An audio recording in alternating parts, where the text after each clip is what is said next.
parce que vous avez des écologistes de droite qui vont développer une pensée un peu mystique aussi, mais avec les marqueurs de la droite. C'est-à-dire qu'en miroir, ils vont être les mêmes. Ça va être des Sandrine Rousseau de droite.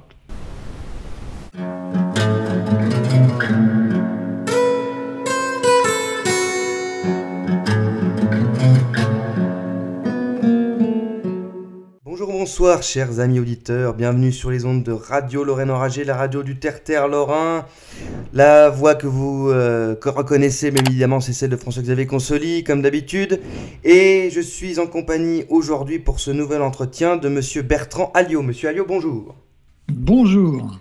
Alors, Monsieur Alliot, je vous présente rapidement. Vous êtes ingénieur en gestion d'environnement, docteur en sciences politiques, membre d'une association qui s'appelle Action Écologie. Vous êtes son porte-parole et vous êtes un écologiste de longue date puisque vous avez été membre de nombreuses associations écologistes, notamment la LPO, la Ligue pour la protection des oiseaux, je crois.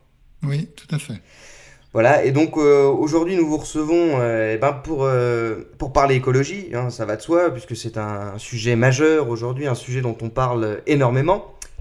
Ce qui est intéressant, et ça vous le développez donc, dans un livre dont on va également parler, puisque vous avez sorti en 2020 un livre qui s'appelle Une histoire naturelle de l'homme aux éditions de l'Artilleur.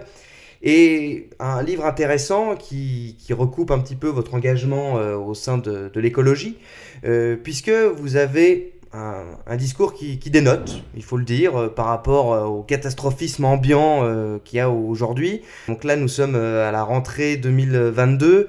On a eu un été particulièrement torride, cataclysmique, apocalyptique pour certains, qui serait d'ailleurs le signe annonciateur du monde Mad Max dans lequel nous allons vivre très bientôt. Et justement, votre propos quant à l'écologie que vous défendez va pas forcément à l'encontre, mais dénote un peu par rapport à tout ça. Avant toute chose, est-ce que vous pouvez nous présenter votre association Action Écologie ?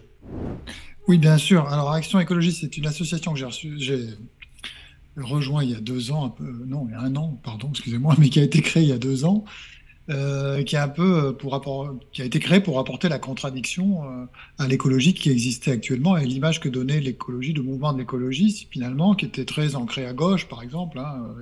On a des partis écologiques qui sont ancrés à gauche, mais même au-delà d'ailleurs des partis politiques, il y a souvent des thèmes qui sont associés à l'écologie, qui ne sont pas en fait de l'écologie, les thèmes sociétaux, par exemple.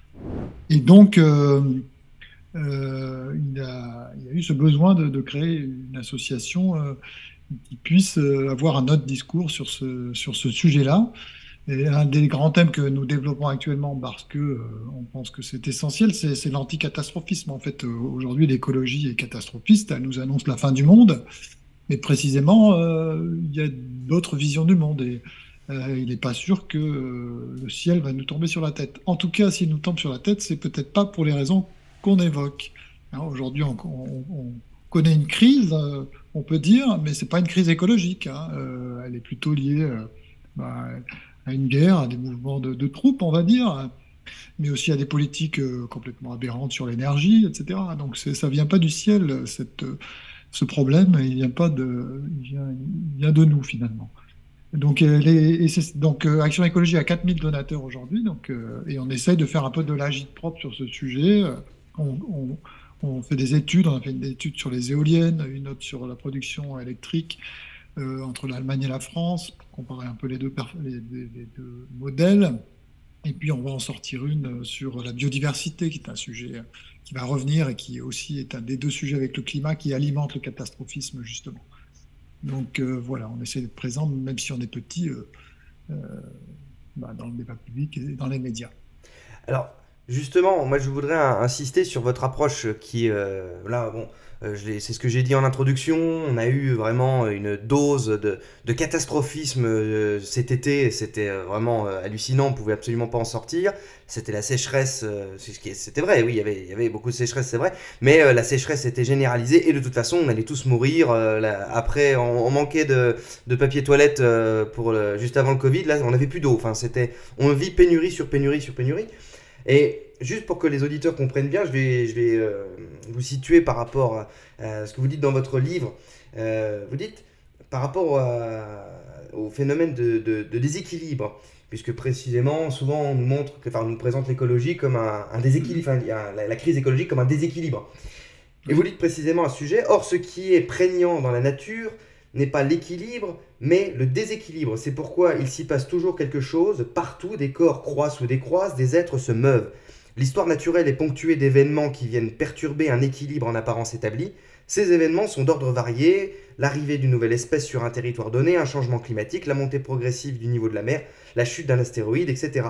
La nature est ainsi en recherche permanente d'un équilibre ou d'une stabilité, stabilité jamais vraiment atteinte, parce que sans cesse remise en cause. Alors, ça va faire peut-être un peu redite avec ma première question, mais j'aimerais vraiment qu'on insiste là-dessus. C'est pourquoi faudrait-il avoir une approche un petit peu plus mesurée, moins hystérique sans doute sur les questions climatiques, et comme vous le dites, rechercher non pas à atteindre un équilibre qui est inatteignable, mais essayer de faire avec la réalité, si je peux dire. Oui, alors c'est vrai que l'écologie s'est construit, on a cette idée-là, même en tête, beaucoup de gens pensent que dans la nature, il y a un équilibre et que l'homme est venu perturber un équilibre. Et on a perturbé notamment ce qu'on appelle l'équilibre climatique.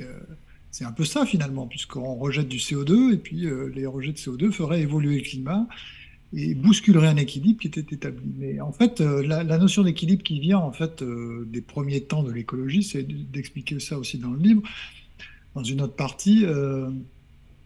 En fait, elle est fausse. Il n'y a pas d'équilibre dans la nature. Elle est tout le temps en mouvement, en fait. Si vous regardez l'histoire naturelle, j'essaie d'écrire une histoire naturelle de l'homme, mais si vous regardez au-delà des hommes l'histoire naturelle, vous verrez qu'il y a des changements permanents, en fait, et que la nature s'adapte, change, parce qu'il y a des nouvelles conditions qui arrivent, et donc il y a une adaptation permanente des espèces, et donc ce qui est caractéristique dans la nature, c'est le changement. Et le changement, d'ailleurs, c'est la vie. Vous voyez, l'équilibre, en fait, c'est la mort. Vous savez où il y a l'équilibre il n'y en a pas sur Terre d'équilibre. Par contre, sur la Lune, vous avez un équilibre pratiquement parfait, ou sur Mars. On a des robots qui sont sur Mars, on voit bien que rien ne se passe sur Mars. Il y a un équilibre parfait, c'est la mort en fait. Une planète morte est une planète en équilibre. Et la vie, c'est un déséquilibre en fait permanent. Et oui, on a faim, on a soif, on rentre en mouvement comme ça. Et, Hmm. et puis la nature donc change tout le temps. Et donc la nature qu'on connaît aujourd'hui, elle n'est pas du tout celle qu'il y avait hier, etc.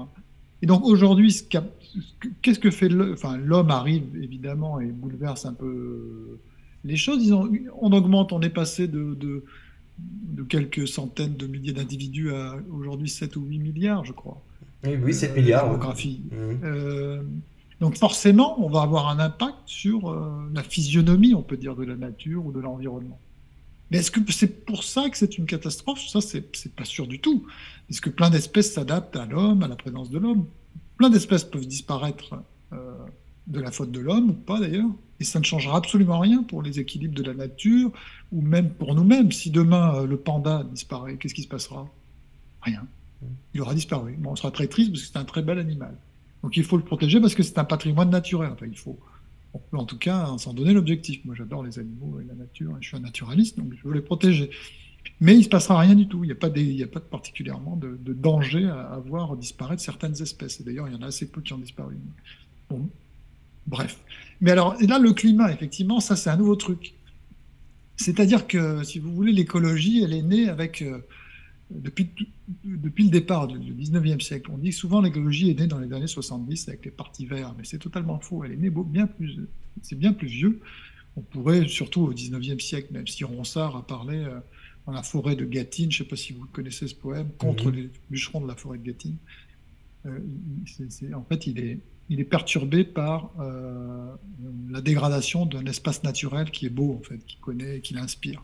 Et en fait, au départ, l'écologie, c'est ça. Mais l'écologie a un choc esthétique, enfin, premiers écologistes, les pionniers. Et en fait, face à ce choc esthétique, ils disent quelque chose va pas bien et ça va mal finir surtout.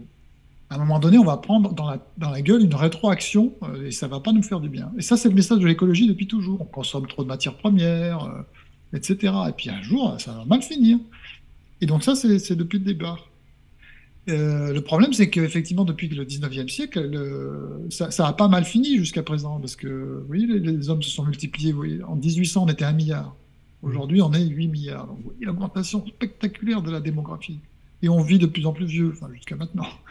On vit dans des meilleures conditions, il y a moins de pauvreté. Donc, elle est où la crise écologique d'ailleurs? On peut se poser la question. C'est très intéressant ça comme question. Puisqu'on vit, il y a 8 milliards d'habitants. Alors tu parles d'une crise écologique qui n'a aucun impact sur la santé de notre population. Même si on pourrait y revenir, on est moins fertile, il y a plein de questions. Mais donc le climat, ce que je veux dire, c'est que le climat, il arrive à un moment où le catastrophisme lié aux autres questions, c'est effiloché, si vous voulez, d'une certaine manière. On voit bien que la catastrophe n'est pas arrivée. Et donc, on se raccroche sur cette histoire du climat. Alors, sur le climat, franchement, on pourrait y passer des heures, hein. Mais c'est pareil, il faut comprendre qu'il n'y a pas d'équilibre climatique. Ça n'existe pas. Le climat a toujours changé, mais les climatologues l'admettent d'ailleurs. Et si vous regardez je sais pas, souvent à la télévision, sur RMC Découverte ou des trucs comme ça, à l'Arte, vous voyez des émissions d'archéologues. Ce qui est fascinant, c'est qu'ils étudient les civilisations et souvent, ils voient qu'il y a une modification, à un moment, une chute, un truc qui se passe, mais souvent, ils relient ça quand même à la modification du climat. La météo a changé, il a fait sec pendant, je sais pas, 10 ans. Enfin, vous voyez, il y a des événements climatiques, eh ben, comme pour expliquer aussi la chute de l'Empire égyptien, là. Enfin, il y a toujours le climat change tout le temps. Oui, c'est ce On qu'on a nous dit en l'impression. permanence, c'est que regardez, le climat change, le climat se dérègle. Voilà, c'est un petit peu Voilà, c'est ça. comme une télévision Mais qui se dérègle, hein. voilà, mais ça, c'est faux. Enfin, le climat n'a jamais été réglé. Donc, est-ce qu'il se dérègle? Alors après, euh, donc, en tant cas, il faut admettre ça et comprendre que le climat. Alors, une fois qu'on a dit ça, aujourd'hui, si le climat change toujours, c'est soit on est dans une période de stabilité, ça peut arriver, soit on est dans une période de réchauffement, soit de refroidissement. Il n'y a pas 36 solutions. Donc, c'est pas anormal de voir le climat changer, même pendant sa période de vie. C'est ça qu'il faut comprendre, hein. Ma nièce, le jour qui a 15 ans, elle a fait, enfin, il y a quelques années, elle avait dit. Ah oui, mais on voit bien que le climat change. Quand on était petit, c'était pas la même chose. Mais du haut de ses 15 ans, vous voyez, Ouais. j'ai 15 ans Oui, mais en fait, c'est ça qui est fascinant, c'est qu'on n'arrive pas à vivre à l'échelle géologique ou du temps long. On vit à notre petite échelle. Oui, mes parents, quand ils allaient dans les Alpes, je sais pas, dans les années 60, il y a beaucoup plus de neige. Mais qu'est-ce que ça veut dire? Est-ce que les arrière-grands-parents voyaient beaucoup plus de neige? Personne ne le sait, en fait. Vous Mm. voyez ce que je veux dire? Mm. C'est qu'il y a plein de choses qu'on ne sait pas et c'est pas parce qu'il fait chaud que ça n'a jamais eu lieu. En tout cas, voilà, il faut réaliser ça. Et donc, nous, ce qu'on dit sur l'écologie notamment, mais aussi un peu, j'en parle un peu dans le livre, mais pas trop du climat, mais c'est que finalement, il y a un réchauffement climatique, mais ça ne veut pas dire qu'il y aura une catastrophe associée à ces changements. Parce qu'on va s'adapter et on s'adapte. Et puis le changement n'est pas si important que ça, enfin, jusqu'à présent. C'est des modèles mathématiques, le GIEC prévoit des trucs, mais en fait, on ne sait pas. Personne ne sait. Vous voyez, c'est comme dans le cadre du Covid, hein. Il y a eu des modèles mathématiques qui vous ont prévu des trucs aussi. Il y a de quoi se poser des questions, hein, à propos du Covid. Est-ce que c'est effectivement un bon rappel de dire que bah, l'écologie n'est pas née au XXe siècle? Vous en parlez aussi dans votre livre. Moi, ça m'a rappelé certaines lectures, notamment Valdo, la vie dans les bois. Ah oui, Voilà. oui, tout à fait, oui. Et Walden, j'en parle dans le livre d'ailleurs, à un moment voilà, donné, oui. Valden, mais pas Valdo. Oui, Et oui. donc, ce que je trouve intéressant, c'est qu'aujourd'hui, justement, on n'est plus dans cette observation, dans cette espèce d'admiration un peu enchantée, oui, il faut le dire, puisqu'après tout, la nature, que ce soit une forêt, un lac, un étang, qu'importe, il y a quelque chose d'enchanteur là-dedans. On est dans quelque chose de bien plus mathématique. Vous parliez du GIEC. Oui, Donc on est dans une oui. succession d'études, de chiffres, de données, etc. Est-ce qu'il n'y aurait pas une forme d'injonction non pas à l'observation et à la prise en compte de la nature, mais une forme d'écologisme? Est-ce qu'on pourrait pas parler d'écologisme? C'est un peu la chose qui m'est venue lorsque je lisais votre livre. C'est-à-dire que aujourd'hui, on est vraiment. Tout le monde est écolo. Tout le monde adhère au fait Oui, qu'il faut sauver la planète. Mais c'est bon, ça qui est fascinant. bah, il faut sauver vous parliez des pandas, bon bah oui, qui a envie de voir mourir les pandas, les pingouins, les otaries, que sais-je. Mais est-ce qu'il n'y aurait pas une injonction à l'écologisme? Oui, bah, c'est devenu une forme de religion, c'est une religion moderne. Donc là, il y a une injonction, si vous voulez, où il y a un ordre moral qui vous empêche d'avoir une pensée un peu critique sur le catastrophisme, justement. sur la vision de la fin du monde. Donc oui, euh, il y a une injonction à être écologique, mais écologiste, ou alors, oui, oui, si on est contre des thèses de la fin du monde, on se fait rabrouer. Si on est contre l'urgence, si on dit qu'il n'y a pas d'urgence climatique, par exemple, eh bien, on ne fait plus partie de l'humanité. On est fasciste ou complotiste, tout ce que vous voulez, mais On aborde souvent donc, les questions d'écologie par l'idée, ouais. on pourrait même dire par la morale hein, aujourd'hui, hein, parce que là on est vraiment Oui, dans le cadre oui. de la morale, par l'idée dans le sens où on a un concept, mettons un concept intellectuel, et de ce concept va pouvoir être tiré une certaine forme de morale qui Mhm. finalement se positionne sur la nature, voilà, sur le concret. Et est-ce qu'il ne faudrait pas plutôt, c'est ce que vous suggérez également dans votre livre, est-ce qu'il ne faudrait pas faire l'inverse, à savoir partir du réel, partir du concret, pour après établir des raisonnements généraux. Vous voulez dire qu'il y a une certaine forme d'irrationalité On finalement pourrait dire ça dans comme la ça, oui. démarche En écologique? tout cas, je parle pas forcément de Sandrine Rousseau, elle montre à Oui. quel point elle est irrationnelle, quoi qu'elle dise. Mais voilà, il y a quelque chose, c'est pour ça que finalement le discours écologiste aujourd'hui est assez, il me semble, hein, en tout cas, vous me confirmez ou pas, mais me semble inopérant. C'est-à-dire qu'on a des gens qui, en plus de certaines formes d'hystérie hein, chez certains, euh, ont un côté très doctrinaire. Très khmer, hein. Alors, si certains ont le surnom de pastèque, hein, vert à l'extérieur, rouge à l'intérieur, il n'y a pas de hasard, quoi. Oui, oui, oui, oui, il y a un mélange des genres dans l'écologie. Alors ça, c'est l'écologie politique. C'est vrai que si vous prenez le mouvement de l'écologie des ONG, par exemple, c'était pas, bon, ils ont tendance quand même à s'acoquiner avec la gauche pour tout un tas de raisons, mais quand même leur cœur de métier, le cœur du discours, c'est quand même la nature et l'environnement et aujourd'hui le climat. En fait, on est passé, si vous voulez, l'écologie, elle a évolué de la protection des espèces. Aujourd'hui, je parlais de Romain Gary, là, avec un spécialiste qui a écrit donc Les racines du ciel, et c'est sur la protection des éléphants. Enfin, bref, en fait, c'est un roman contre le totalitarisme, mais il parle des éléphants. Et en tout cas, donc ça, c'est le XXe siècle. L'écologie, le mouvement de protection, c'est surtout centré sur la nature, sur l'esthétisme naturel, sur les espèces, sur le patrimoine. C'est le patrimoine naturel qu'il faut protéger. Et en fait, on est très vite passé à aujourd'hui, et moi je suis nostalgique de l'époque où on parlait des espèces. C'est pas qu'on n'en parle plus du tout, mais enfin quand même, ce qui prédomine, c'est le CO2, quoi. C'est un combat contre un gaz invisible et très très rare d'ailleurs. Parce que je ne sais pas si vous connaissez le taux de CO2 dans l'atmosphère, mais il est très très faible. Et vous savez pas ça, mais il faudrait que tous vos auditeurs le connaissent, mais je suis sûr qu'il y en a plein qui le connaissent. C'est 0,04% de l'atmosphère, le CO2. Et c'est un gaz à effet de serre, mais qui est 100 fois au moins abondant que la vapeur d'eau, qui est un des gaz à effet de serre les plus fameux, les plus importants. Donc ça, on ne le dit jamais non plus. Mais ce que je veux dire, c'est que l'écologie, aujourd'hui, effectivement, est passée d'une... C'est pour ça qu'elle se réduit aux problèmes énergétiques, d'ailleurs, si vous avez remarqué. Oui. Derrière l'écologie, on parle beaucoup d'énergie. Et Hmm. moi, quand j'ai commencé à m'intéresser à ces questions, on ne parlait pas de la question énergétique. Enfin, il peut y avoir un lien, si vous voulez, parce que en utilisant de l'énergie, on peut faire des pollutions. Mais l'environnement, c'était d'abord la nature, les espèces animales qu'il fallait protéger, et puis c'était les pollutions. C'était pas les politiques énergétiques. Vous voyez. Mais donc, à partir du moment où l'écologie s'empare du thème du CO2, comme le CO2 c'est la vie, puisque tout produit du CO2, Hmm. l'écologie veut tout gérer de A à Z, et donc veut mettre en œuvre une décroissance de l'économie, ce qui est assez logique et cohérent d'ailleurs, puisque pour faire moins de CO2, la seule solution, c'est de décroître assez fortement. Et ce que je veux dire, c'est à partir du moment où elle prend ce thème en main, elle prend la vie des hommes et des femmes. Hein. On est sur Radio Lorraine enragé, donc on équilibre hein, hommes et femmes, on fait de l'inclusif. Hein. Oui, on peut être inclusif, nous sommes enracinés, donc nous aimons plus le concret que les grandes idées, justement. Voilà.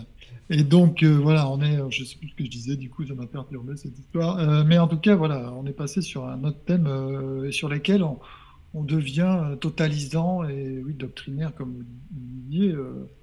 On a oublié les belles espèces animales pour s'occuper du CO2, de l'énergie. Donc, ça devient chiant, quoi. Moi, j'en ai marre de parler d'énergie. Vous voyez ce que je veux dire? C'est, je suis pas, j'ai pas eu une passion pour la nature, pour l'environnement, etc., pour finalement ne parler que de l'énergie et me mettre à essayer de comprendre comment marche une centrale nucléaire, comment on fait et comment marche le système avec des éoliennes ou sans éoliennes, etc. Enfin, tout ça a été pénible pour moi. Mais bon, il faut que je m'y mette parce que écologie égale CO2 égale énergie. Donc voilà. Mais est-ce que justement, il n'y aurait pas une espèce de malhonnêteté intellectuelle dans le sens où aujourd'hui, le discours écologiste, comme vous le dites, se résume grosso modo à la question du CO2, mais on ne parle pas des sujets concrets. Sujets concrets dans le sens, moi je me souviens avoir une conversation, c'est un exemple tout bête, mais conversation avec des écolos donc de combat, hein, ELV et tout, et Oui. je leur posais la question, mais quid par exemple du fameux continent de plastique dans le Pacifique? Ah oui. On fait Mais ça, quoi c'est. là? Ça c'est Oui, concret, oui. ça se voit, ça Oui, c'est oui, je suis d'accord. du plastique sur la plage, ça se voit. Je vois ce que vous Ou voulez dire. Alors, une question sans doute tout aussi essentielle, la question de la surpopulation qui est que mhm. bon, on expliquait que bah oui, on était 1 milliard en 1800, nous sommes 7 milliards là en 2022, bon, ça explose. Et malgré ça, des écologistes et des gens enfin, bien pensants, dirons-nous, nous expliquent que c'est au continent européen de faire des efforts et d'arrêter de faire des enfants, alors que la décroissance démographique en Europe est largement entamée. Enfin, c'est quand même très drôle de dire ça aux Européens. Est-ce que justement il n'y a pas une forme de, bah oui, de malhonnêteté, d'hypocrisie de la part des grands écolos qui expliquent par exemple aux Européens arrêtez de faire des enfants. Ça fait belle lurette que les Bah, Européens alors malheureusement n'en font plus. l'argument, c'est toujours pareil, c'est combien pollue un Européen ou un Africain. En gros, Hmm. un Européen pollue beaucoup plus qu'un Africain. C'est ce C'était qu'on nous répondra, oui. l'argument d'Yves Hmm. Cochet, évidemment. Si vous enlevez des petits Européens, vous aurez moins d'impact sur la planète. Tandis que s'il y a plein de petits Africains, c'est pas grave parce ils consomment très peu, ils polluent très peu. C'était son argument, ce qui est un argument valable. Bon, sauf s'ils viennent là et qu'ils ont le même niveau de vie que nous, ou qu'ils arrivent à ça. Mais effectivement, c'est-à-dire que le CO2, aujourd'hui, c'est un des combats d'action écologie, et c'est de dire, mais attendez, en plus, le CO2, si vous voulez, le CO2 pour nous, c'est pas un problème qu'on peut régler, en fait. Si vous étudiez un peu le problème, dit problème, parce qu'encore une fois, c'est pas parce qu'il y a un réchauffement que c'est un drame, et on verra dans les années qui viennent. Mais moi, je pense que la catastrophe, si elle doit venir, elle ne viendra pas de là. Eh bien, en fait, c'est impossible à maîtriser. C'est-à-dire, vous pouvez mettre des milliards, vous pouvez dépenser toutes les sommes colossales que vous voulez, vous ne réglerez pas le problème du CO2 parce qu'il y a des stocks énormes dans l'atmosphère. En fait, on peut agir sur le flux de CO2, mais ce flux est minime par rapport au stock qui existe. Si vous faites à vous baisser de 20%, enfin, c'est complètement, c'est vraiment mettre de l'argent dans un puits sans fond et ça ne sert à rien de lutter contre le CO2. Parce que pendant que nous, on diminuera un petit peu, la Chine va ouvrir 15 000 centrales à charbon et puis c'est terminé. Donc on aura dépensé plein de trucs pour rien. C'est ce qu'on est en train de faire d'ailleurs. Et surtout, on n'a aucune capacité à savoir dans l'avenir quel sera l'impact de nos actions contre le CO2, si vous voulez. On essaie de décarboner, mais en fait, quand on fait une politique, on essaye de voir quel est l'impact, mais là, on sera dans la capacité de savoir quand il faudra regarder qu'il y a un impact, vous voyez, c'est dans la nuit des temps, dans les siècles à venir. Et puis surtout, on ne saura jamais relier la cause à l'effet, en fait, à l'effet de notre politique. Enfin, bref, ce que je veux dire, c'est que le CO2, c'est vraiment le sujet sur lequel on ne peut rien faire. Et pourtant, l'écologie ne parle que de ça. Donc c'est dommage. Parlerons des autres sujets où, sur lesquels on peut agir, avoir quelque chose à faire. Donc, par exemple, vous parliez du plastique, mais ça, c'est compliqué le plastique, parce que en fait, alors ça, c'est pas spécialement, c'est un avis personnel, hein. Je trouve pour l'instant, il y a peut-être des mers de plastique, c'est évident, il y a plein de plastique partout. Mais les problèmes sanitaires liés au plastique, je suis pas sûr qu'il y en ait beaucoup. C'est-à-dire que c'est une pollution visuelle, c'est dégueulasse du plastique quand vous voyez ça dans la nature. Et ça, en ça, on peut avoir une politique environnementale pour le diminuer. Mais le plastique nous rend de tels services parce que c'est pour tout un tas de raisons. Je suis pas sûr qu'il faille s'en séparer. Et surtout, la question n'est pas que sera le monde sans plastique, c'est que sera le monde sans plastique et avec ce qui va remplacer le plastique. Si vous remplacez le plastique et vous mettez à faire des cuillères en bois ou je sais pas quoi, mais le bois va bien aller chercher quelque part, vous voyez. On s'excite tous avec du bambou, mais un jour il n'y aura plus de bambou. Vous voyez ce que je veux dire? C'est que c'est des fausses solutions parce que quand on aura éliminé tout le plastique, on va utiliser quelque chose d'autre. Est-ce que utiliser quelque chose d'autre sera mieux? Je ne suis pas sûr. C'est pas sûr du tout. Et donc le plastique pour moi a assez peu de conséquences sanitaires. Et en plus le plastique, il faut savoir que c'est un sous-produit du pétrole, enfin Et donc, c'est en cela écologique, puisque c'est un déchet de la production de pétrole. Et on fait du pétrole avec du plastique avec ça. Donc, finalement, on utilise quelque chose qui aurait pu finir en déchet. Donc, bon, le travail du plastique, il faudrait faire une émission spéciale là-dessus, mais il faut faire un petit peu attention. Alors, la démographie, c'est très intéressant. C'est un des sujets que l'écologie a essayé de traiter au début. Moi, j'en parle plutôt vers la fin du livre, mais je pense que c'est un sujet, si vous voulez, qui a été abandonné et qu'on revoit revivre un peu en ce moment, et notamment à la droite de l'échiquier politique, je peux dire comme ça. On voit très bien dans le mouvement de droite, c'est très intéressant. Il y a un mouvement comme ça qui s'intéresse à l'écologie. Il y a un survivalisme de droite, par exemple, qu'on ne voyait pas avant, qui est incroyable. C'est un mouvement très important. Vous connaissez la différence entre le survivalisme de gauche et le survivalisme de droite? Allez-y, dites-moi. Petite, le flingue. Oui, oui, oui, effectivement. Et oui, le On n'a pas peur de survivalisme de parler des armes droite, d'un côté. un flingue. Alors, justement, ça me fait rire parce que les syndicalistes, les survivalistes de gauche, souvent un peu naïfs, vont se faire piquer aux premières heures de l'effondrement tout ce qu'ils auront préparé, puisqu'ils auront oublié de prendre de quoi se défendre avec un flingue. Bon, ça, c'était la petite histoire. Mais donc, la démographie, on l'a un peu oubliée, justement au profit de cette histoire du climat. Euh, et je pense que l'écologie a gagné au change, si vous voulez, parce que pour moi, l'écologie, c'est devenu un mythe, c'est devenu un récit mythologique que les hommes utilisent pour tout un tas de raisons. C'est ce que j'explique dans mon livre. Mais le problème de la démographie, c'est qu'à un moment donné, vous dites, mais qu'est-ce que je peux faire, hein, si vous voulez faut que je mette en place des politiques. Mais là, je vais montrer très vite que je suis assez impuissant, en fait. Bon, il y a eu des politiques sur ce sujet. Il y en a peut-être, vous en faites écho dans vos émissions, de cachets ou si on suit les dits complotistes. Mais c'est quand même très difficile à mettre en œuvre. Et surtout, il faut passer tout de suite à l'action, à des trucs concrets, hein. Le coitus interruptus, bon, ça, c'est facile à faire, mais enfin, il faut l'imposer. Je sais pas, moi, la Difficile. stérilisation massive, Hmm.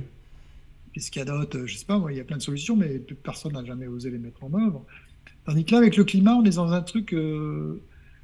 Et puis c'est vachement concret, là, pardon, la population, parce que c'est de la chair humaine, vous voyez. Il y a quelque chose de. Si on commence à agir là-dessus, c'est quand même hyper concret. Le climat, au contraire, c'est un truc un peu pareil que la population, parce que c'est dans le long terme. Vous voyez, la population, elle n'augmente pas du jour au lendemain. Ça s'inscrit dans le long terme, c'est des politiques de long terme. Et le climat, c'est beaucoup plus vaporeux que la population, au sens propre comme au Hmm. sens figuré, vous voyez ce que je veux dire? Donc on peut faire croire qu'on agit sur le climat, parce que tout ça, quand même, c'est pour ça que je dis l'écologie est-elle une diversion, c'est que le discours sur l'écologie, sur sauver l'humanité, c'est un discours de diversion pour moi, anthropologique. Si vous voulez, l'écologie est devenue devenu un discours, comme vous le disiez tout à l'heure. Tout le monde est écologiste, c'est ce que vous avez dit tout à l'heure, hein. Donc il y a un phénomène anthropologique qui se passe.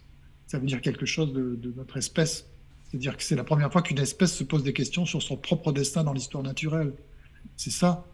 Euh, mais c'est une diversion parce que, en fait, personne ne fait vraiment rien pour changer. Si vous voulez, on n'a pas encore mis en œuvre la décroissance, il ne se passe rien finalement, on continue de vivre. Alors là, c'est peut-être un peu en train de changer, mais peut-être parce qu'on est dans une crise mystique, c'est assez compliqué à expliquer, mais en tout cas, jusqu'à présent, on n'a rien fait de très concret pour baisser ses émissions, si vous voulez. Toute l'écologie ne s'est que traduit ou concrétisé en discours et en lettres en tête, si vous voulez. Si vous regardez les chiffres, le CO2 augmente depuis toujours et on l'a jamais fait baisser. Et donc c'est pour ça que je dis que les discours sur l'écologie cachent peut-être un besoin de justement des humains à avoir des mythes comme ils en ont eu d'autres pour cacher justement une animalité, quelque chose de très médiocre, parce que je pense que euh, même si vous espérez, parce que Radio Lorraine Enragée est un peu chrétienne dans l'âme, si j'ai bien compris, et Oui, plein oui. d'espoir, quand même, l'homme reste un animal intéressé par son confort de vie. C'est ce que j'essaye d'expliquer dans mon livre. Il a une passion pour le confort et le bien-être. Donc, il ressemble aux autres animaux, mais il ne supporte pas de ressembler aux autres animaux. Et donc, toute sa vie et toute son œuvre va être d'essayer euh, de montrer, enfin, d'avoir des discours de diversion pour montrer qu'il est autre chose qu'un animal. Mais justement, quand il s'enfonce dans des grands récits comme celui de l'écologie, tu vois, il se met en scène comme un chevalier dans l'histoire naturelle. C'est ça les écologistes. Vous voyez, on va sauver le monde. C'est ça l'écologie. C'est un, une catastrophe qui arrive. Deux, Mm. une possibilité d'action. Vous voyez, il y a une espèce de... C'est comme un film hollywoodien, quoi. C'est pour ça peut-être que vos lecteurs seraient un peu déçus, parce que c'est l'histoire naturelle de l'homme. C'est ce qu'avait dit Sylvain Durin quand il avait présenté mon livre. Il avait dit l'histoire naturelle de l'homme, ça ne nous plaît pas quand même beaucoup pour des chrétiens. Parce que Ouais. l'homme est autre chose qu'un animal, etc. Mais quand même, il y a chez l'homme cette capacité à faire des mythes pour faire oublier qu'il est une espèce qui est d'abord intéressée par son confort, par l'amélioration des conditions de vie. C'est pour ça qu'il y a la croissance économique, hein, et que les gens cherchent ça, que les États cherchent ça, parce qu'il faut toujours améliorer les conditions de vie, les conditions matérielles de vie. Et il n'y a pas que ça chez l'homme. La preuve, il aime beaucoup regarder les éléphants, parce que c'est beau, mais c'est quand même déterminant si on veut comprendre le comportement des êtres humains individuellement. Vous voyez, quand vous êtes jeune, je ne sais pas quel âge vous avez, mais vous verrez qu'en vieillissant, on s'embourgeoise. Qu'est-ce que c'est que l'embourgeoisement? C'est une espèce de... Oui, on abandonne des grands idéaux pour, et on se dirige vers là où c'est confortable. Mm. Et l'être humain est un peu comme ça, et il s'invente des récits. Mais ce qui est rigolo avec l'écologie, c'est que l'être humain met en œuvre un récit qui, pour la première fois, enfin, c'est un peu ce que j'essaye de dire, pour la première fois révèle la supercherie, parce que le récit de l'écologie, c'est de dire, mais les gars, il faut qu'on fasse des efforts pour moins polluer, pour moins envoyer de CO2. Donc il faut qu'on soit plus sobre. Mais c'est aussi l'histoire d'une société, d'une civilisation humaine qui n'arrive pas à devenir plus sobre, qui est plein de discours Mm. sans mettre en face de ces discours des actes. Et donc il révèle par là, si vous voulez, voilà, c'est l'écologie. L'homme doit devenir sobre et limiter sa consommation, moins voyager, retrouver la spiritualité, etc. Mais en fait, il n'y arrive pas. Et donc, moins il y arrive, et plus il chante très fort sur l'écologie. C'est pour ça que pour moi, l'écologie est devenue tellement bruyante, tellement assourdissante, qu'on est vraiment à la fin, pour moi, du mythe qui va finir par exploser, parce qu'il y a trop de contradictions entre les dires. Il faut décroître, il faut rentrer dans des formes euh, de résilience, et puis la réalité qui est en fait qu'on est toujours en train de chercher notre petit confort, etc. Et qu'on n'arrive pas à mettre en œuvre des politiques véritablement qui peuvent régler le problème, si problème il y a. Parce qu'encore une fois, le mythe, à mon avis, s'agrippe à un problème qui n'existe pas vraiment. Il y a des problèmes d'écologie, il y a des problèmes, comment dire, d'environnement, il y a des pollutions, par exemple, qu'il faut régler. Il Mm. n'y a pas des problèmes de danger, de survie, d'urgence, ou je ne sais pas quoi. Vous voyez ce que je veux dire? C'est que le récit de l'écologie, en mettant en œuvre une menace existentielle, elle permet un récit qui, vous voyez, d'être des chevaliers pour répondre. C'est comme un film hollywoodien, comme j'ai dit tout à l'heure. Il y a un Mais, aspect, c'est ce que j'allais vous dire, il y a un aspect très religieux dans tout ça. C'est-à-dire que là, l'écologisme devient une espèce de nouvelle religion avec ses dogmes, avec ses apôtres. Et aujourd'hui, si on n'est pas écolo, eh ben, on n'adhère pas à cette nouvelle religion qui est globale. On voit bien, hein, Greta, avec des Greta Thunberg, hein, qui sont des espèces de vestales un peu gréco-païennes qui vous expliquent en fait ce que vous devez faire, comment vous devez vivre. Et donc, ça implique bien une forme de, oui, de totalitarisme vert, puisque là, notre première ministre en chef nous le rappelle bien, faudra pas trop vous chauffer les enfants parce que il y a la guerre et puis en même temps, bah, c'est écolo. Donc changez vos vies de l'intérieur chez vous. et oui, c'est fascinant ce qui se passe, mais je pense que, alors, je ne sais pas comment l'expliquer, hein. J'ai écouté Pierre Hidard, que vous avez invité. Il y a toujours des explications. Oui, ce sont des projets qui sont mis en œuvre, quoi. Je suis assez sensible, je suis très curieux, moi, donc j'écoute sans aucun, comment dire, sans aucune barrière intellectuelle, et j'ai aucun problème. Et c'est des choses qui m'intéressent et que je trouve assez séduisant. Après, il faut aussi comprendre qu'on n'est pas forcément dans un monde toujours rationnel, qu'il y a des crises. Je me demande si on n'est pas dans une crise mystique, moi, où justement on est pris comme ça par un récit écologique, comme on a été pris par d'autres récits, hein. Et puis on se met à faire absolument n'importe quoi, parce qu'on a peur de la fin du monde. C'est-à-dire que la fin du monde va plutôt advenir par la peur de la fin du monde que par un problème réel. C'est ça qui est extraordinaire aujourd'hui. C'est pour ça que je vous disais que moi, je ne crois pas à l'effondrement au climat, certainement pas, ni à ce qu'on appelle la crise de la biodiversité, la diminution de la biodiversité, parce qu'il y a énormément de bonnes nouvelles sur la biodiversité, on pourra en parler. Mais par contre, je peux imaginer un effondrement qui soit lié à nos propres délires, quoi. Quand vu ce qu'on a fait sur l'énergie, par exemple, on n'est pas très futé, quoi. Vraiment, l'effondrement, s'il a lieu, vous voyez, ça ne sera pas pour des raisons écologiques, c'est ce que je disais au départ, ça sera pour des raisons parce qu'on a fait n'importe quoi et qu'on l'a cherché, mais peut-être, comment dire, parce qu'on est pris comme ça dans un truc mystique. Il y a eu ça dans l'histoire. Est-ce que les choix Pas politiques, très par exemple, si on prend un exemple concret, les choix politiques, arrêter totalement le nucléaire, parce que c'est un peu l'objectif, là, hein, c'est un peu ce qu'on nous explique, Ouais. c'est ce qu'il faut faire, même si bon, certains commencent à se rendre compte que c'est peut-être pas précisément ce qu'il faut faire, mais arrêter le nucléaire et remiser sur le charbon, est-ce que ce serait pas justement un élément, puisque vous nous disiez que si effondrement il y a, bah, il n'arrivera pas par le fameux CO2, etc., mais il arriverait plutôt, mettons, par exemple, je vous pose la question, par exemple, oui, sur le charbon. Non, non, parce que je pense que non, non, s'il y a un effondrement, c'est parce qu'on n'aura pas. Alors, il peut y avoir des choses liées à la, comment dire, la raréfaction des ressources. Ça, c'est tout à fait possible. Mais bon, on estime à peu près on a consommé la moitié des ressources naturelles, en tout cas les pétrole, gaz, etc. Mais charbon.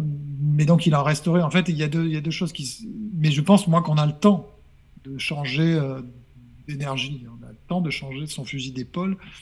Et on n'est pas obligé de se débarrasser tout de suite en urgence, comme disent les écologistes, du charbon, de l'essence, enfin du pétrole, etc. L'effondrement pourrait venir d'une accessibilité moindre aux matières premières, on va dire, mais plein de gens disent qu'il y a encore beaucoup de réserves, mais quand il y a eu un défaut de recherche de ces réserves. Puisqu'avant, si vous voulez, les sociétés pétrolières dépensaient beaucoup d'argent pour aller chercher les nouveaux puits, les nouveaux gisements. Mais que petit à petit, en fait, avec cette obsession de la décarbonation, les États, on a fait des injonctions justement de ne plus aller chercher ces gisements. Et donc, il y a eu beaucoup moins d'investissements, puisque la politique des États, c'était de se débarrasser, en gros, de ces énergies. Et donc, le manque pourrait venir de là plus que d'une absence de réserves naturelles, même si sur ces questions-là, il y a des avis divergents de spécialistes. Moi, je ne suis pas spécialiste, j'en sais rien, mais je pense qu'on n'est pas dans une urgence qui nécessite de tout bouleverser du jour au lendemain, et qu'on a le temps de s'adapter aux nouvelles données, aux nouvelles données, quoi. Et donc, il n'y aura pas d'effondrement. Le problème, c'est que si on est dans ce discours, on devient chiant. Parce que l'écologie, si vous voulez, elle est passionnante d'une certaine manière, elle fait se mouvoir les foules, parce que c'est un projet, vous voyez, de sauver le monde. Et donc, il y a un sujet là qui devient intéressant, passionnant. Mais si vous voulez faire comme nous, on pense qu'il faut faire revenir à des notions d'environnement, c'est-à-dire qu'attention, il n'y a pas de fin du monde, il n'y a pas de nécessité de faire des politiques de salut public, il n'y a pas besoin de faire une décarbonation très très vite, etc. Nous, ce qu'on dit, c'est qu'il faut faire des politiques de l'environnement, continuer à lutter contre les pollutions, les nuisances et les risques. C'est ça au départ, les politiques d'environnement, lutter contre les pollutions, les nuisances et les risques. Mais si vous dites il y a ça, il n'y a plus d'enjeux de survie, c'est juste des enjeux d'amélioration en fait, de la vie. L'environnement, c'est ça. Ben, vous devenez chiant, ça n'intéresse plus personne. Vous voyez ce que je veux dire? Mais non, en fait, il n'y a pas de problème, il n'y a pas de problème, il n'y a pas de nécessité de faire des politiques de salut public extrêmement violentes pour pouvoir sortir du carbone. Mais non, il faut gérer le quotidien, améliorer la qualité de l'eau, de l'air, gérer nos déchets, parce que c'est un truc qu'on ne sait pas faire, pas bien faire, et améliorer tous ces phénomènes-là. Mais là, on rentre dans des politiques de l'environnement, mais qui ne nécessitent pas de changer notre organisation particulièrement. C'est juste de s'adapter, etc. Mais Mais là, vous si êtes on tout se de sent suite, bien chiant, mais c'est pour ça que ça immédiatement, prend vous trop de êtes temps. moins grandiloquent. C'est sûr que quand on écoute le GIEC, c'est ce qu'on vous dirait, oui, mais le GIEC, les études, etc., ont prouvé qu'on courait à notre catastrophe. Et donc, il fallait, tous les écologistes s'accordent enfin, s'accordent là-dessus. D'ailleurs, ça se voit dans leur narratif, dans la façon dont ils expriment les problèmes. On avait déjà Al Gore dans les années 2000 qui expliquait, dans 12 ans, c'est fini. Maintenant, on a les écologistes qui nous expliquent qu'en 2035, ça, c'est fini. 2050, c'est fini. Il y aura plus d'eau, il y aura plus de... Bon. Et effectivement, on pourrait légitimement poser la question, mais alors si c'est fini, déjà, vu que c'est quasiment trop tard, à quoi ça sert?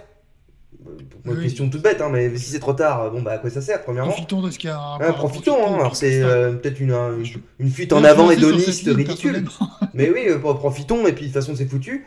Mais où alors, faut faire cette espèce de grand chambardement là dont vous nous parlez, parce que bah, on n'a pas le choix, il faut modifier nos vies. Oui, Pourquoi mais pas? si on fait ce... oui. Moi je pose juste la question d'un point de vue tel un béotien, hein, c'est comment faire quelqu'un qui aujourd'hui n'a pas d'enfant, un Européen par exemple qui n'a pas, ou qui veut en avoir, se pose la question. Oh là là, c'est la guerre en Ukraine, c'est la merde partout, et Oui, surtout, on court à notre perte. Donc pourquoi j'aurai des enfants? Pourquoi me lancer dans oui, une aventure qui fait que bon, bah, j'aurai une oui, descendance? oui. Mais il y a une vraie crise en ce moment mystique, donc c'est vrai qu'il y a cette ambiance-là, et pour vivre mieux, faut éteindre la radio, la télévision, enfin, sauf Radio Lorraine Sauf Anglais, la nôtre. Angers, bien sûr. Mais il faut tout éteindre et puis essayer de... Il faut prendre énormément de recul, en fait. Mais ce que j'essaye aussi de dire, là, c'est qu'on a vécu un truc incroyable que vous avez traité, je pense, c'est la crise Covid. Et quand même, ça pourrait nous servir de leçon parce que c'est très, très similaire à ce qui se passe sur le climat. Sauf que, enfin, le climat et l'écologie. Sauf que le climat, évidemment, c'est beaucoup plus vaste et grand, etc. Parce que finalement, le Covid, ce que j'avais essayé de dire sur d'autres ondes, on va tirer une conclusion des études de cette affaire. On va comprendre parce que ça a duré 3 ans. On a des données très claires, etc. Mais sur le problème de l'écologie, où on demande à peu près la même chose, c'est-à-dire des politiques très, très agressives, qui bouleverse le monde. euh, et puis pour sauver aussi la vie, c'est ça. Hein, c'était des politiques de salut public qu'on a mis en œuvre pour le Covid. Et on demande exactement la même chose pour l'écologie. Mais là, on pourra tirer des conclusions de ce qui s'est passé. Tandis que là, ça s'étale tellement dans le temps, si vous voulez, qu'on va faire quand le bilan. Enfin, vous voyez ce que je veux dire? C'est très. Ouais, Mais encore une fois, on ne sait pas. Là, récemment, j'ai cité, vous savez, Emmanuel Macron était venu pour le deuxième confinement, je crois, devant les Français en octobre 2021, je crois, ou 2020. Il a dit, si nous ne faisons rien, dans un mois, il y aura 8000 personnes en réanimation. Bon, il y en avait moitié moins.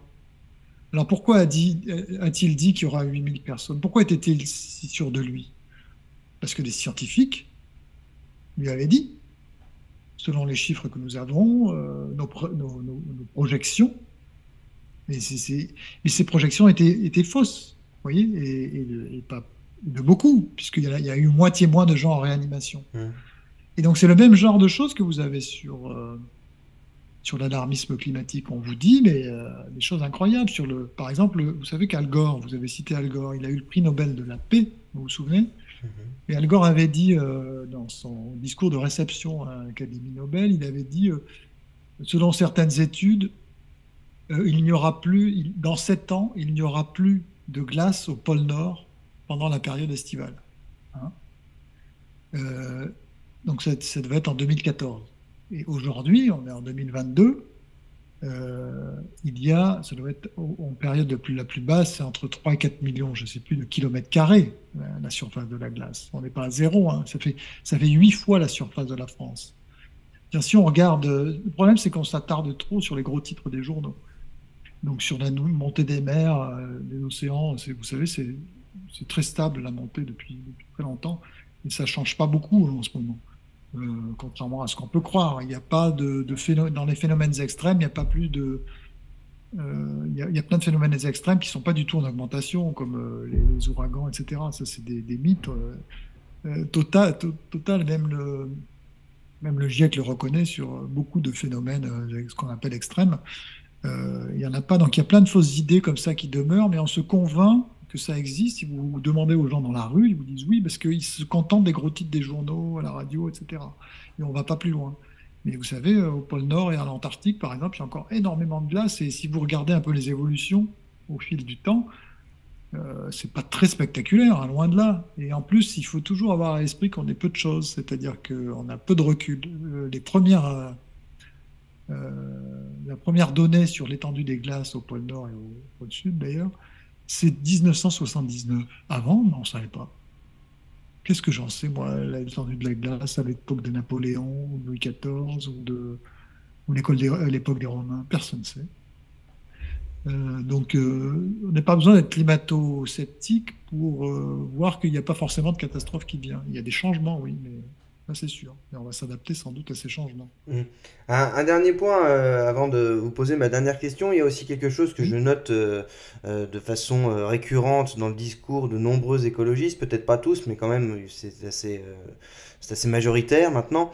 C'est un mélange des genres. Ça recoupe certainement avec ce qu'on disait sur le religieux, à savoir que beaucoup d'écolos aujourd'hui parlent d'écologie, mais également de droits pour les LGBT, oui, sont oui. très axés sur la question de l'immigration, etc. Et vous explique que précisément, parce qu'on parlait tout à l'heure de démographie, il n'y a pas vraiment de contradiction à vouloir une espèce d'écologie planétaire et puis en même temps faire venir les populations d'un autre continent. Donc est-ce qu'il n'y aurait pas aussi une contradiction là-dedans? Oui, alors, disons qu'il y a un mélange des genres, c'est-à-dire que comme ça devient l'écologie est devenue une pensée systémique. Elle pense en termes de système. Et donc, elle relie tout à sa cause. Donc, c'est l'écologie, le climat, machin. Et vous expliquez que en fait, c'est parce qu'il y a le patriarcat et que ça aggrave la société, ça fabrique une société anti-écologique pour tout un tas de raisons. Et ils vont relier comme ça à la cause de l'écologie tous les causes de gauche qui sont emblématiques de la gauche, en fait. Et c'est complètement tiré par les cheveux et ça ne doit pas exister.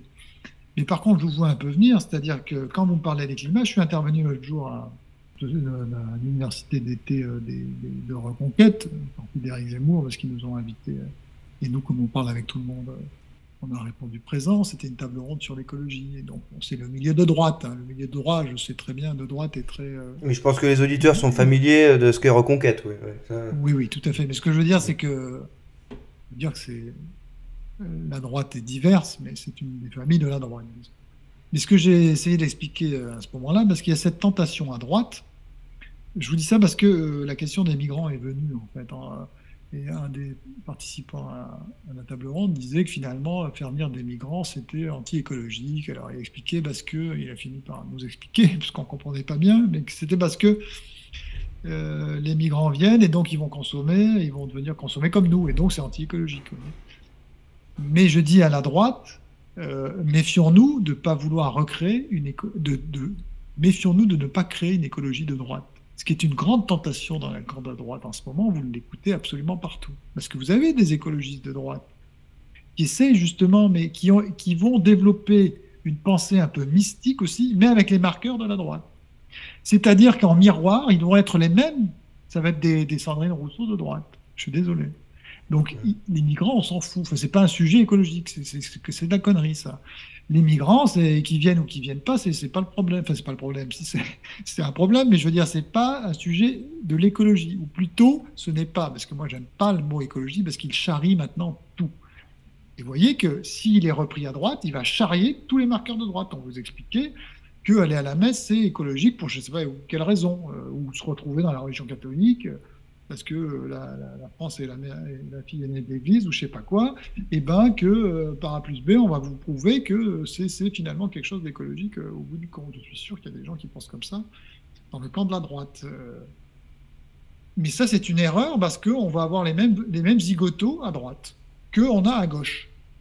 Et ça, il faut se méfier de cette tentation. C'est pour ça que moi, je veux sortir de l'écologie et reparler d'environnement. Mais là, je vais devenir chiant. Je sais que je vais devenir chiant. Parce qu'en fait, je vais dire, bah, l'écologie, l'environnement, c'est quoi? C'est protéger, c'est lutter contre les pollutions, les nuisances et les risques. Les nuisances, il y a le bruit, les risques naturels, industriels, et puis les pollutions de l'eau, de l'air, etc., etc. Mais là, c'est une politique, enfin, plus personne va s'intéresser à ce truc.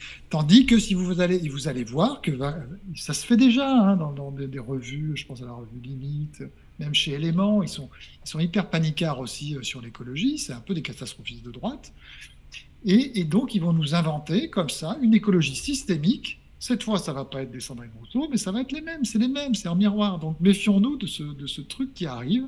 Moi, je pense que ça arrive à grands pas. Là, on fonce dedans les deux pieds joints, mais ça me fait rigoler, moi, parce qu'on est dans la même irrationalité, même si elle n'est pas du même camp.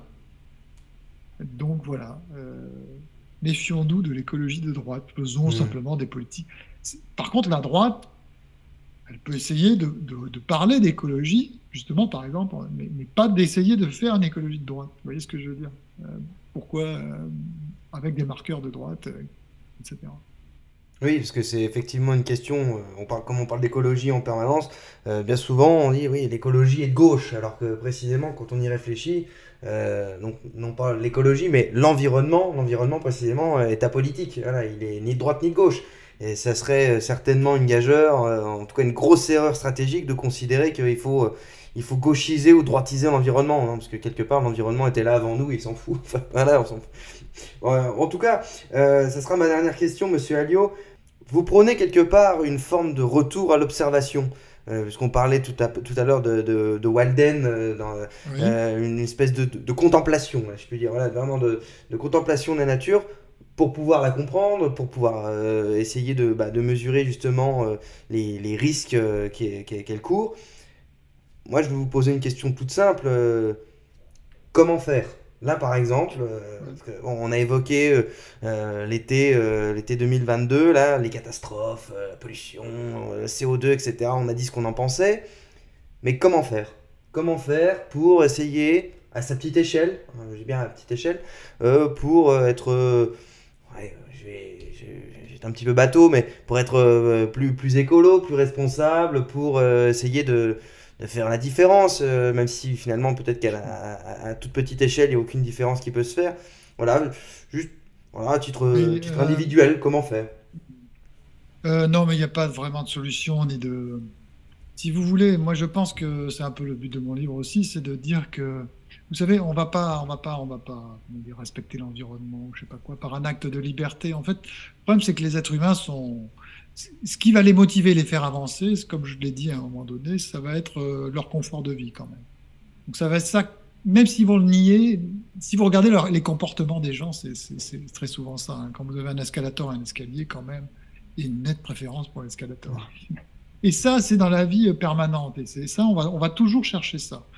Et les limites, et vouloir, comment dire, par un acte de liberté, essayer si on est contraint, si vous voulez, on va s'adapter. Vous voyez? Mais on ne va pas s'adapter par un acte de liberté. Ça n'existe pas, l'adaptation par un acte de liberté. C'est une illusion complète. Et je ne dis pas qu'il faut essayer de contempler la nature. Moi, au contraire, je dis que c'est un piège d'une certaine manière. Ou en tout cas, plus on sait contempler la nature et plus on sait aussi la détruire. C'est la grande leçon, c'est parce que en fait, celui qui contemple la nature, c'est le citadin souvent qui a quitté les champs depuis longtemps, ou c'est ça, ses arrière, ses arrière-grands-parents qui étaient agriculteurs, paysans, par exemple, en Lorraine, et puis ils ont rejoint les grandes villes, Metz et Nancy. Et puis, ils ont vécu dans le confort, et puis ils ont appris à voir la nature, la belle nature que les paysans ne voyaient pas. Si vous interrogez les paysans, enfin les vrais, il n'y en a plus là. Ils ne voyaient pas la belle nature. Ce que je veux dire, c'est que cette capacité à voir la beauté du monde, très souvent, elle est liée à cette amélioration des conditions qu'on a eues. On ne vit plus dans la nature, et donc on a cette capacité à la regarder, à la voir. C'est le, le problème de mon livre. Et donc, plus on est en capacité de voir la nature, et plus on la détruit. Comme avant, si vous voulez, les philosophes avaient des esclaves. Pour philosopher, il fallait avoir un esclave avant, dans l'Antiquité. Pourquoi? Parce que l'esclave lui permettait de manger, sinon le philosophe serait trop occupé à être en train de cultiver des patates pour sa propre survie. Et donc, nous, c'est pareil, c'est qu'on a des machines qui font ça À notre à notre place. place. Mm. Mais donc, les machines, on est fait des philosophes et des poètes, c'est les mêmes, hein, c'est la même race. Donc, on a appris à voir le monde, et à disserter sur le monde et à faire les malins. Mais en fait, ça nous c'est aussi permis par les machines qui prennent dans la nature des matières premières, qui les transforment et qui apportent la laideur du monde. Donc en fait, plus vous êtes poète et plus vous êtes attentif et plus vous voyez la beauté du monde et plus vous êtes responsable de sa dégradation. Mais ça, on le voit rarement en fait, on le comprend rarement. Donc, il faut toujours un peu se fier de la contemplation. Mais il n'y a pas de solution, si vous voulez, il n'y a pas à notre échelle, ben, j'allais dire, oui, on peut trier ses déchets, hein, je veux dire, comme on croche pas Ça dans un mange pas de moule. pain, comme disait ma grand-mère. Voilà, ça mange pas de pain, mais vous ne sauverez pas le monde avec ça. Mais encore une fois, on s'adaptera par un acte de liberté, on ne s'adaptera pas avant. Les mecs qui prennent leur vélo pour aller c'est des espèces de fous, mais c'est l'arbre qui cache la forêt, si vous voulez. Les mecs, ils vont en bagnole parce que c'est plus confortable. Et moi, le premier. Quand on sera obligé, que l'essence sera trop chère et tout, bah là, on fera avec moi, vous savez. C'est toujours sur les déchets, par exemple, j'avais critiqué la politique sur le. On veut diminuer les déchets, par exemple, parce qu'il y a beaucoup trop de déchets. Mais vous savez pourquoi il y a trop de déchets? Parce qu'on vit dans l'abondance. Il n'y a pas trop de déchets parce qu'on a un problème mental qui fait qu'on produit des déchets qu'on n'en a rien à foutre. On produit des déchets parce qu'il y a de l'abondance. Mais une société abondante produira toujours des déchets. Donc, si vous voulez avoir une politique comment dire, anti-gaspillage, dans une société d'abondance, c'est impossible. Vous aurez une politique qui n'arrivera jamais à rien, marginalement. Vous voyez, c'est le même genre de truc. Donc, en fait, le premier mouvement ne viendra pas de nous, il viendra de la réalité, des contraintes. C'est les contraintes qui nous obligeront à bouger. Et ça montre, c'est toute l'histoire de l'écologie qui montre qu'on n'a rien fait. En fait, on est tous des écologistes, mais on reste les bras ballants. Mais quand il y aura la contrainte, ben on agira. Mais encore une fois, ça ne sera pas un acte des libertés. Et c'est en ça que je dis que nous sommes dans une histoire naturelle, d'une certaine manière. C'est l'histoire naturelle des hommes. Parce que finalement, ce qu'on fait par acte de liberté, c'est pas. Il n'y a pas grand-chose. Ou alors, j'essaie d'expliquer ça dans le livre, mais c'est pas significatif. On dit vraiment que nos vraies actions sont créées par les circonstances. C'est ça qui est important. Ce ne sont Mm. pas la volonté, c'est la circonstance. Alors, attendons que les circonstances changent et peut-être nous changerons. Finalement, bah, on en revient toujours à l'essentiel, hein, c'est le réel qui dicte les idées, malgré ce qu'on pourrait croire. Exactement. Et oui, on en revient toujours à ça. Monsieur Alliot, merci.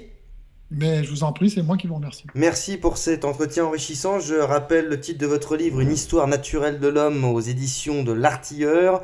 Un livre en plus, qui se lit très facilement et qui mérite une belle lecture. En tout cas, bah, chers auditeurs, bah, vous savez à chaque fois ce qu'il vous reste à faire. Vous mettez le petit pouce, le petit j'aime, vous partagez cette vidéo, vous mettez un petit commentaire, vous l'envoyez à vos amis et ennemis, Sandrine Rousseau et autres écologistes, et peut-être aussi des pragmatiques qui, sous prétexte qu'ils ne sont pas forcément ELV, peuvent apprécier la nature. C'est par exemple mon cas, et je suis sûr que c'est le cas de beaucoup de nos auditeurs. Comme d'habitude, la vie commence toujours demain. Haut les cœurs, et à la prochaine!